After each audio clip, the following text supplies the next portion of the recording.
आज एक के बाद एक वीडियो इंस्टा पर बेटे बचाओ लड़के बचाओ लड़के बचाओ।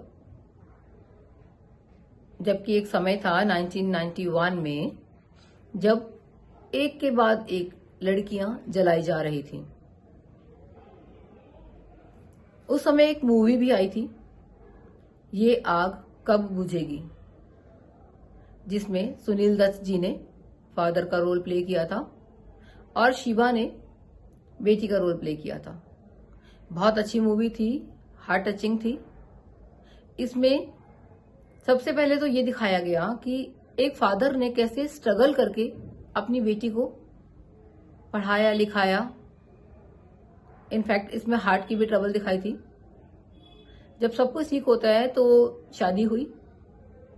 दहेज के लालचियों ने उस लड़की को मार डाला। अच्छा मैसेज था।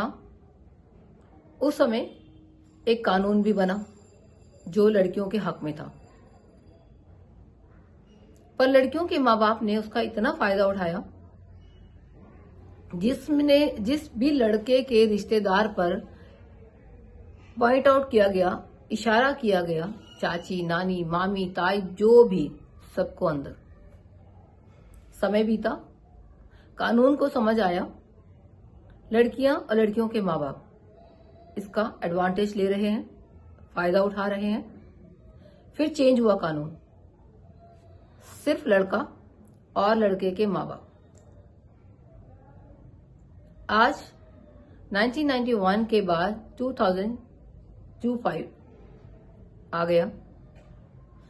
पुनीत खुराना, अतुल सुभाष और वो इंदौर का लड़का और ना जाने कितने, अभी और भी कई रील्स आई जो मुझे नाम याद नहीं है। आज क्या लड़कों के लिए कोई कानून नहीं बनना चाहिए? क्या लड़के के माँ बाप की इन्वेस्टमेंट नहीं होती बच्चे को पढ़ाने लिखाने में? क्या लड़का अपनी तरफ से पूरी कोशिश नहीं करता निभाने के लिए? ये बच्चे इतना थक गए थे, हार गए थे जिंदगी से कि इन्हें अपनी जान देनी पड़ी। जाते हुए लड़कों ने एक एक लेटर लिखा। लेटर में एक ही नाम, मां। मां। जब लड़कियां जल रही थी तब भी माओं का हाथ था लड़कों के पीछे। आज लड़के सुसाइड कर रहे हैं तो भी मां का ही हाथ है। क्या लड़कों को न्याय नहीं मिलना चाहिए? उनके लिए भी कानून बनना चाहिए। जब किसी लड़की का रेप होता है और अगर कैंडल लाइट इंडिया गेट पे निकाली जाती है, अगर आप देखेंगे तो ज्यादातर लड़के उसमें शामिल होते हैं, क्योंकि हैवान एक निकलता है जो ऐसा कांड करता है। दर्द बहुत लोगों को होता है जो उनका समर्थन में आते हैं। जब लड़के समर्थन में आते हैं लड़कियों के लिए, तो आज जब लड़के सुसाइड कर रहे हैं, लड़कियां पीछे क्यों हट रही हैं? लड़कियों ने कोई आवाज नहीं उठाई। मैंने इंस्टा में कहीं नहीं देखा किसी लड़की ने आवाज रेज की हो कि ये गलत हो रहा है, लड़कों को जान नहीं देनी चाहिए। जबकि आज हम उस जमाने में खड़े हैं, उस सोसाइटी में खड़े हैं जब ये कहा जाता है लड़कियां बराबर का हक रखती हैं। लड़कियां आज लड़कों से आगे निकल गई हैं। आज लड़कियों को फ्रीडम दी गई है। क्या लड़कियों के माँ बाप को फ्रीडम दी गई है? क्या वो आज लड़कियां अपने घर बिठा पा रहे हैं? शायद नहीं। सोसाइटी में रहना है, समाज के नियम नहीं बदल सकते। कितने भी कह दे पापा की परी, पापा की लाडली, माँ बाप की चहेती, घर पर कोई नहीं रखता। राजे महाराजे अपनी बेटियां नहीं रख पाए। आज माँ बाप भी अपनी बेटियों को अच्छा लड़का ढूंढते हैं, अच्छा लड़का चाहते हैं, बिठा कर नहीं रखते घर में। और ये जो लड़के जिन लोगों ने जान दी है, आज आईटी का बच्चा था, एक मेहनती था, कमाने वाला था। पुनीत खुराना की मदर की मैंने वो रोने वाली वीडियो देखी, हिला दिया जिगरा, झकझोर दिया हमें। मर गई वो माँ जिसने उस लड़की के साथ सपोर्ट किया। एक माँ ने एक माँ को दर्द दिया। कहाँ गई वो माँ की ममता जब बच्चे पर प्रेशर दे रही थी और इतना मजबूर कर दिया कि बच्चे ने अपनी जान गंवा दी। वजह क्या थी? उस बच्चे को पता था कि अगर मेरे माँ बाप बीच में आएंगे तो कानून इन्हें भी ड्रैग कर लेगा, इसलिए उसने माँ बाप से कुछ नहीं कहा। लड़कियां अपनी माओ के साथ मन हल्का करती हैं, लड़के अंदर ही अंदर घुटते। लड़के नहीं बोल पाते कि हम किस दर्द से गुजर रहे हैं। लड़के अकेले रह जाते हैं, उसका फायदा लड़की की मां जरूर उठाती है। इतना दबोच लेती है कि बच्चे की जान तक जली जाती है, बच्चे जान दे देते हैं। कैसी मां है आप जो दूसरी मां का दर्द नहीं समझती? बच्चे किसी के भी हो, जब लड़कियां जल रही थी तब भी एक मां कलंकित थी। आज लड़के सुसाइड कर रहे हैं, आज भी एक मां ही कलंकित हो रही है। मां ही होती है, चाहे किसी की भी हो। दर्द दोनों का बराबर होता है। दोनों माएं अपने बच्चों को 9 महीने कोख में रखती हैं। जन्म देते समय उस मां को उस दर्द का पता होता है, वो दोनों माएं जानती हैं। जब एक मां जन्म देती है बच्चे को, उसको एहसास होता है पता नहीं अगला पल हम जिएंगे कि नहीं। वो इतना दुखद दर्दमय होता है डिलीवरी। वो मां कैसे भूल जाती है? कितनी माएं अपने बच्चों को जन्म देते समय खत्म हो जाती है, क्योंकि उस समय कुछ पता नहीं होता हमारी बॉडी में कितनी जान है, कितनी स्ट्रेंथ है। वो दर्द होता है, एक दूसरा जन्म होता है। हमें दूसरा जन्म हमारे बच्चों के साथ मिलता है। ये मां कैसे भूल गई? कैसे एक मां की दुश्मन बन जाती है? कैसे एक औरत की दुश्मन बन जाती है? तब भी मां कलंकित हुई, आज भी मां कलंकित हो रही। मां के नाम पर सवाल उठने शुरू हो गए। वो बच्चे जो चले गए, उनका तो अब कुछ कह ही नहीं सकते हम उनके लिए। हम निशब्द हो गए, क्योंकि वो अपने माँ बाप को, अपनी माँ को इस दुनिया में तड़पने के लिए अकेला छोड़ गए। वो माँ जीते जी मर गई जिसका बच्चा चला गया। 1991 में जब ये कानून बना था, 1991 में ही मेरी शादी भी हुई थी। मेरी भी लव मैरिज थी। 92 में मेरा बेटा हुआ। लव मैरिज में कभी उतार चढ़ाव तो रहते ही हैं, किसी भी मैरिज में, इवन अरेंज मैरिज में भी उतार चढ़ाव होते हैं। हमारी मैरिज में भी रहा। 92 में मेरा बेटा हुआ तो 93 तक हम खींचे थोड़ा आगे। 93 में मेरे हस्बैंड ने भी सेम सुसाइड अटेम्प्ट किया। मैं भी वहीं थी। मेरी मदर इन लॉ के साथ थोड़ा आर्गुमेंट हो रहा था। हालांकि हमारे ये मुद्दे इतने बड़े नहीं थे कि गाली गलौज, हाथापाई, ये सब कुछ हुआ, ऐसा कुछ नहीं था। साइलेंट कभी होता था। प्रॉब्लम तो बहुत थी, वो मैं आगे की वीडियोस में आपके साथ शेयर करूंगी।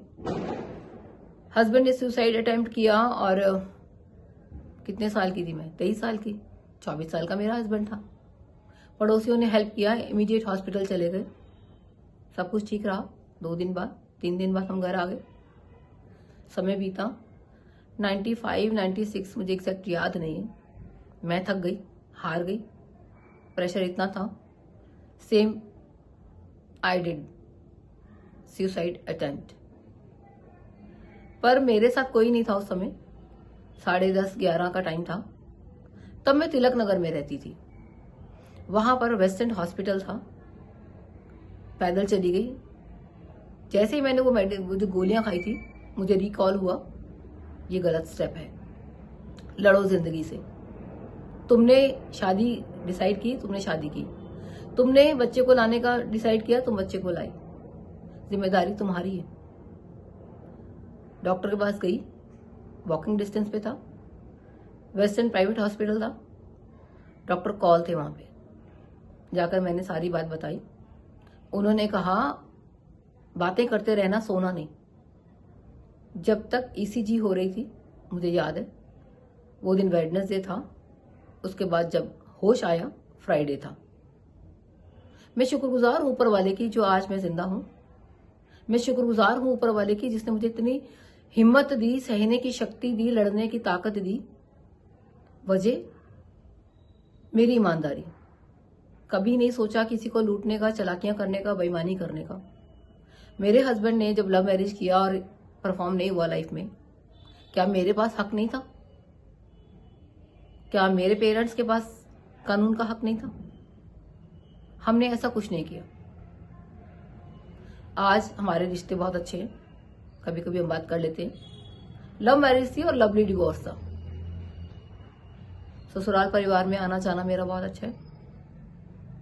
जो लड़के चले गए उसके बाद मैंने देखा कुछ लड़कों ने गुहार लगाई, जो आज भी इस फाइट के साथ चल रहे हैं कोर्ट में। कोर्ट में उनकी सुनवाई होनी चाहिए। लड़के भी दिल रखते हैं, लड़के भी जान देते हैं अपने माँ बाप के लिए। लड़के मजबूर हो जाते हैं लड़की की माँ और उनके प्रेशर्स के पीछे, क्योंकि उनके फेवर में कोई कानून नहीं है। जो लड़के गुहार लगा रहे हैं, मैं उनके लिए मैं अप्रिशिएट करती हूँ, उनके लिए सराहनीय करूंगी कि वो एटलीस्ट अभी तक ये फाइट कर पा रहे हैं। मेरा पहला मैसेज उन लड़कों के लिए है, उन लड़के लड़कियों दोनों के लिए। अभी कुछ लड़के भी, लड़के के माँ बाप भी हैं, कई केसेस मेरे सामने वो भी हैं जो गलत नाजायज फायदा उठा रहे हैं, लड़कियों को तंग कर रहे हैं। दोनों तरफ के बच्चों के लिए मेरी एडवाइस है, suicide is not the solution. साम दाम दंड भेद सब करो पर जिंदगी जियो।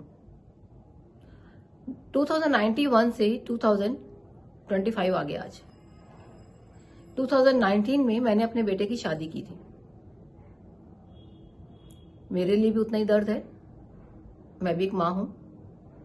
लेकिन 1991 से आज 2025 आ गया, यानी कि हम वो माँ बाप हैं जो 1991 में शादी करके आए थे। उस समय जब कानून बना था तो हम वो माँ बाप आज सास ससुर बने। कैसे भूल गए हम कि हम उस जमाने से निकल के आए हैं जब ये लड़कियों को जलाया जाता था। और जब राजे महाराजे अपने बेटियां नहीं रख पाए घर पे, लड़के तो आपको चाहिए ही हैं। जो शरीफ और सच्चे ईमानदार बच्चे हैं, जिनके माँ बाप इंटरफेयर नहीं कर रहे, अपने बच्चों से मिलने के लिए तरस रहे हैं, क्या उन्हें न्याय नहीं मिलना चाहिए? क्या उनके फेवर के लिए कुछ नहीं बनना चाहिए? ये मैसेज उन बच्चों के लिए है, लड़ाई से हारे नहीं, थके नहीं, अपनी जिंदगी में आगे बढ़े, चलते चले। आज आप सोशल मीडिया के जमाने में बैठे हो, गुहार लगाएं, कोई सुनेगा?